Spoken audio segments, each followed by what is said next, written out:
Assalamualaikum warahmatullahi wabarakatuh. Di sini kami akan menjelaskan tentang kerangka strategi. Kelompok kami beranggotakan Nini Fitria, Eka Maulidina Rianti, Fitriani, Juraida, Kamsiah, dan Muhammad Bayani. Baiklah, materi yang pertama itu pembelajaran berdiferensiasi. Pembelajaran berdiferensiasi adalah proses pembelajaran yang asik dan menyenangkan, di mana pembelajarannya mengakomodir atau menyesuaikan dengan kebutuhan peserta didik. Guru memfasilitasi peserta didik sesuai dengan kebutuhannya, karena karakteristik setiap peserta didik berbeda-beda, sehingga tidak bisa diberikan perlakuan yang sama. Guru hanya sebagai fasilitator dan peserta didik yang aktif dalam pembelajaran seperti aktif bergerak dan bertanya, menjelajahi dan mencoba, dan bertanggung jawab atas pembelajaran mereka sendiri.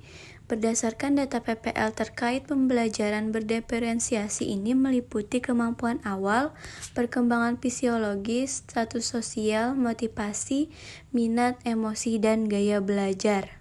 Baik, yang pertama ada perkembangan fisiologis. Berdasarkan hasil observasi perkembangan fisiologis di kelas 6B SDN Kebun Bunga 3, bahwa seluruh peserta didik yaitu 25 orang atau 100% berada pada kriteria sangat baik. Mungkin itu saja materi dari saya, akan dilanjutkan pemateri selanjutnya.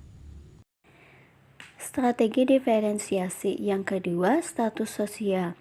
Berdasarkan hasil observasi terhadap status sosial di kelas 6B, SDN Kebun Bunga 3, Banjarmasin, hasil kategori antara lain sangat baik sebanyak 24 orang, baik 1 orang, cukup baik adalah 0, kurang baik adalah 0. Strategi diferensiasi yang ketiga, motivasi. Berdasarkan hasil observasi motivasi siswa kelas 6B SDN Kebun Bunga 3 Banjarmasin, diperoleh kategori siswa termasuk sangat baik sebanyak 22 orang, baik sebanyak 3 orang, cukup baik tidak ada, kurang baik tidak ada, sehingga masuk ke dalam kategori yang sangat baik. Selanjutnya, strategi diferensiasi yang keempat, minat. Berdasarkan hasil observasi kelas 6B di SDN Kebun Bunga 3 Banjarmasin, dapat dilihat bahwa minat belajar peserta didik secara klasikal berada pada sangat baik dan baik mencapai 25 orang. Dari pencapaian tersebut, maka ditetapkan dalam kategori tersebut sangatlah baik.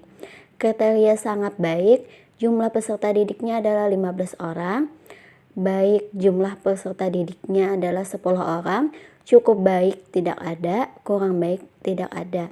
Sekian penjelasan dari saya, akan dilanjutkan oleh teman saya. Baiklah, yang kelima, perkembangan moral. Dalam kehidupan bermasyarakat, termasuk masyarakat di lingkungan sekolah, pasti mengenal moralitas.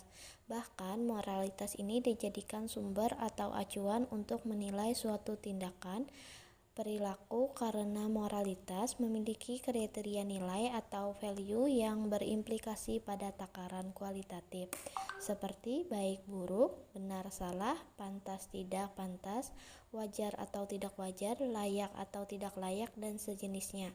Moralitas dalam diri peserta didik dapat tingkat yang paling rendah menuju ke tingkatan yang lebih tinggi seiring dengan kedewasaannya.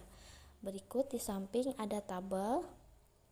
Berdasarkan tabel dan diagram di atas, diketahui bahwa sebanyak 21 orang peserta didik atau 48% berada pada kriteria sangat baik, 4 orang peserta didik atau 15% berada pada kriteria baik, sedangkan untuk kriteria cukup baik dan kurang baik ada 0 peserta didik atau 0%.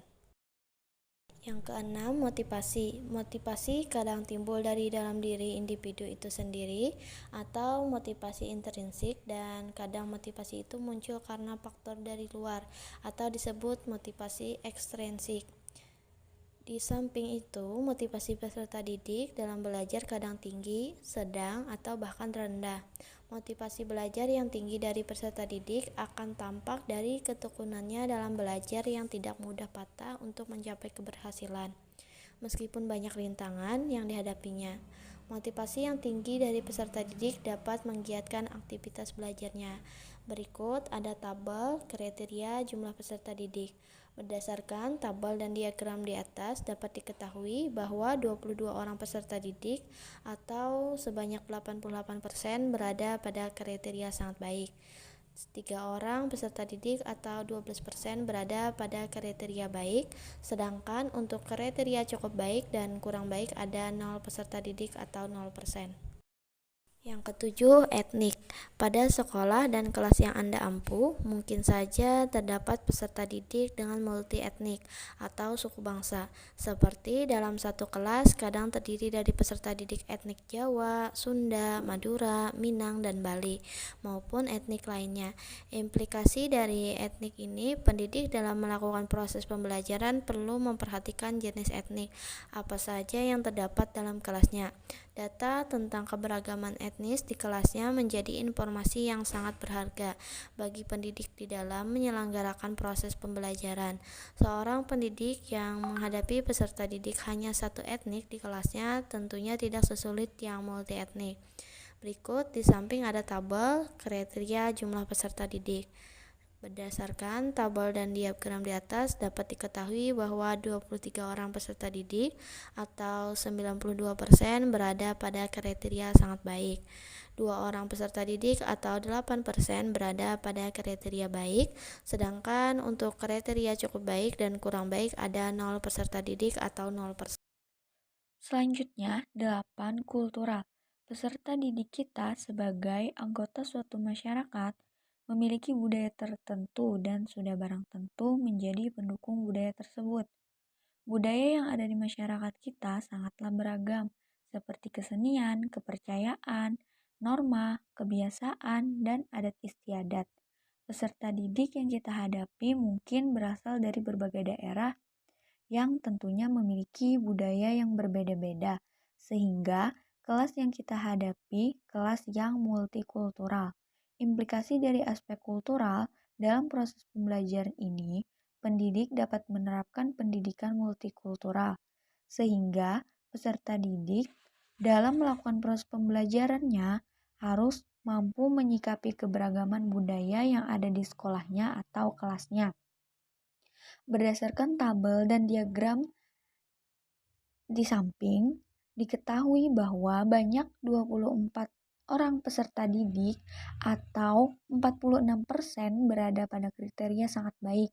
1 orang peserta didik atau 4% berada pada kriteria baik. Sedangkan untuk kriteria cukup baik dan kurang baik ada 0 peserta didik atau 0%. 9. Status sosial. Manusia diciptakan Tuhan dengan diberi rezeki seperti berupa pekerjaan, kesehatan, kekayaan, kedudukan, dan penghasilan yang berbeda-beda. Kondisi seperti ini juga melatar belakangi peserta didik yang ada pada suatu kelas atau sekolah kita. Peserta didik dengan bervariasi status ekonomi dan sosialnya menyatu untuk saling berinteraksi dan saling melakukan proses pembelajaran. Perbedaan ini hendaknya tidak menjadi hambatan dalam melakukan proses pembelajaran. Namun, tidak dapat dipungkiri kadang dijumpai status sosial ekonomi ini menjadi penghambat peserta didik dalam belajar secara kelompok. Implikasi dengan adanya variasi status sosial ekonomi ini, pendidik dituntut untuk mampu bertindak adil dan tidak berdiskriminatif.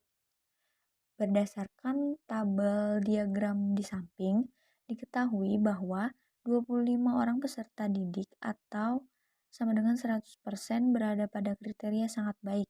Sedangkan untuk kriteria baik, cukup baik, dan kurang baik, ada 0% peserta didik atau setara dengan 0%. 10. Gaya belajar. Gaya belajar peserta didik merupakan hal yang penting untuk diperhatikan dalam melakukan proses pembelajaran karena dapat mempengaruhi proses dan hasil belajarnya. Gaya belajar dapat dikelompokkan menjadi 4, yaitu visual, auditif, kinestetik, serta reading and writing. Berdasarkan tabel dan diagram di atas diketahui bahwa 10 orang peserta didik atau 40% berada pada gaya belajar visual, 8 orang peserta didik atau 32% berada pada gaya belajar auditori, 6 orang peserta didik atau 24% untuk gaya belajar kinestetik, dan gaya belajar visual dan auditori ada 1 peserta didik atau 4%. Nah, di sini saya akan melanjutkan materi selanjutnya, yaitu pengajaran sesuai level, teaching at the right level. Pengajaran sesuai level atau teaching at the right level merupakan pendekatan belajar yang tidak mengacu pada tingkat kelas, melainkan mengacu pada tingkat kemampuan peserta didik. Berdasarkan data PPL kami di SDN Kebun Bunga 3, terkait pengajaran sesuai level ini meliputi kemampuan awal, perkembangan kognitif, dan perkembangan motorik. Selanjutnya, strategi pengajaran sesuai ranah. Yang pertama, kemampuan awal. Pengetahuan dan keterampilan yang harus dimiliki terlebih dahulu maksudnya adalah pengetahuan atau keterampilan yang lebih rendah dari apa yang akan dipelajari. Cara untuk mengetahui kemampuan awal peserta didik dapat dilakukan melalui teknik tes, yaitu pretest atau tes awal, dan teknik non-tes seperti wawancara. Melalui wawancara dan tes awal, maka kemampuan awal peserta didik dapat diketahui. Kemampuan menjawab tes awal dapat dijadikan dasar untuk menetapkan materi pembelajaran. Di samping hal tersebut, di atas, untuk mengetahui kemampuan awal peserta didik dapat dilakukan melalui analisis instruksional atau pembelajaran. Berdasarkan tabel di atas, diketahui bahwa 25 orang peserta didik atau 100% berada pada kriteria sangat baik. Sedangkan untuk kriteria baik, cukup baik, dan kurang baik itu tidak ada peserta didik atau 0%. Baik, selanjutnya strategi pengajaran sesuai ranah perkembangan kognitif. Dari hasil observasi perkembangan kognitif peserta didik dapat diketahui bahwa 25 orang peserta didik di kelas 6B, 17 orang peserta didik atau 16% berada pada kriteria sangat baik, 8 orang peserta didik atau 32% berada pada kriteria baik. Sedangkan untuk cukup baik dan kurang baik, tidak ada 1 orang peserta didik pun. Hal ini dapat dilihat pada tabel sebelah kanan. Lalu selanjutnya ada strategi pengajaran sesuai ranah perkembangan motorik. Dari hasil observasi perkembangan motorik peserta didik, dapat diketahui bahwa 25 orang peserta didik di kelas 6B, 16 orang peserta didik atau 64% berada pada kriteria sangat baik, 9 orang peserta didik atau 36% berada pada kriteria baik. Sedangkan untuk kriteria cukup baik dan kurang baik adalah 0%, 0 peserta didik atau 0%. Hal ini dapat dilihat pada tabel sebelah kanan tentang kriteria dan jumlah peserta didik. Baiklah, terima kasih atas perhatiannya. Salah hilap mohon maaf. Wassalamualaikum warahmatullahi wabarakatuh.